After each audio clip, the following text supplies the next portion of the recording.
Hello, friends. Today we will be reading Franklin's New Friend.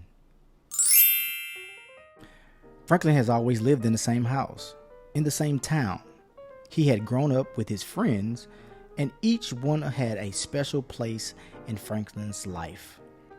When Franklin wanted to play hide and seek, he called Fox.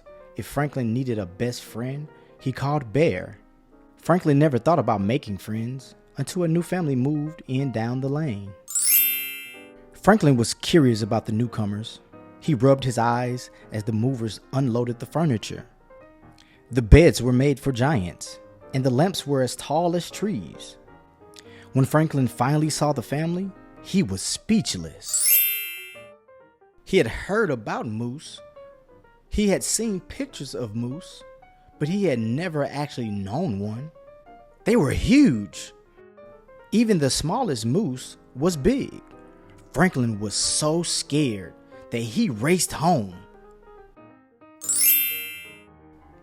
A moose family moved in. "That's nice," said Franklin's mother. "Maybe you'll make a new friend." Franklin shook his head. "I don't think so." "I expect you to be nice when meeting someone new," warned his mother. Franklin scowled. The next morning, there was a moose in Franklin's classroom. "Please give a warm welcome to your new classmate," said Mr. Owl. "Hello, Moose," said the class in unison.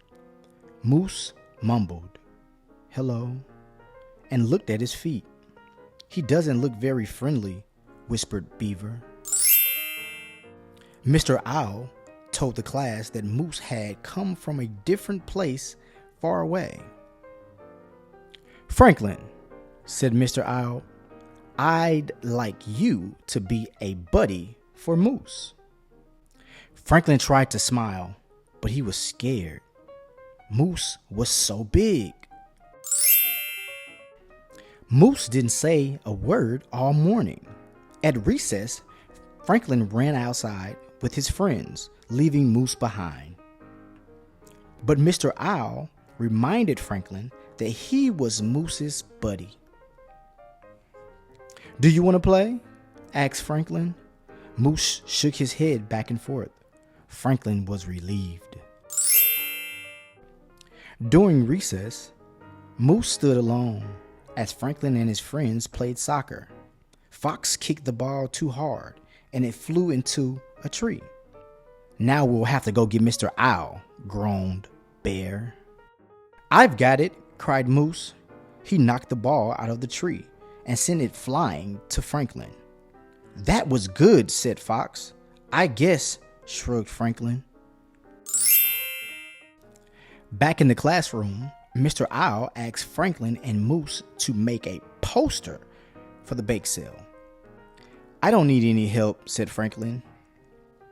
Mr. Owl talked to Franklin alone. "Try to imagine how Moose feels. He's new, and he has no friends here. He's probably scared." "Moose can't be scared," said Franklin. "He's so big." Mr. Owl looked at Franklin. "Big or little, we all get scared." Franklin thought about that. Franklin got the paint and the paper. "Do you want to help me, Moose?" "Oh, yes," said Moose. "I love to draw." They sat side by side and planned the poster together. Franklin realized that Moose didn't seem as big when he was sitting. After much work, the poster was perfect. They both thought so. At library time, Franklin taught Moose how to borrow books. Moose showed Franklin how to cut a perfect circle. They both liked to build structures. Franklin and Moose had a lot in common.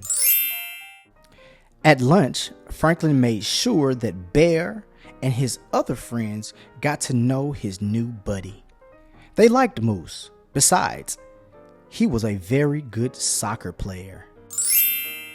When Franklin got home from school, He was happy. Guess what? He told his mother. I have a new friend. So you met Moose? Asked his mother. What's he like?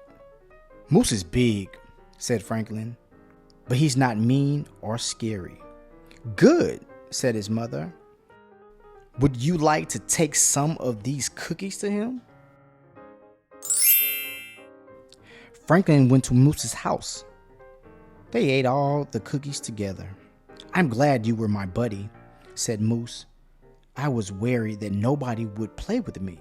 Really? Said Franklin. He could barely remember being afraid of Moose.